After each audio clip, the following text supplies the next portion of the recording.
Der Ausstoß der meistens wurde mehrere LKW-Ladungen gelassen. Hier auf der Paradiesinsel lassen die Jetsetter die weltlichen Güter hinter sich. Geshoppt wird später.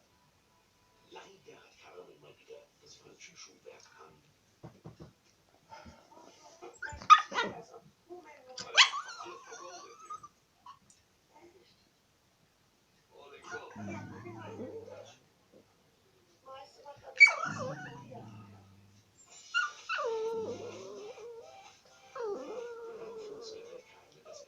Die Familie freut sich auf Wale und Delfine.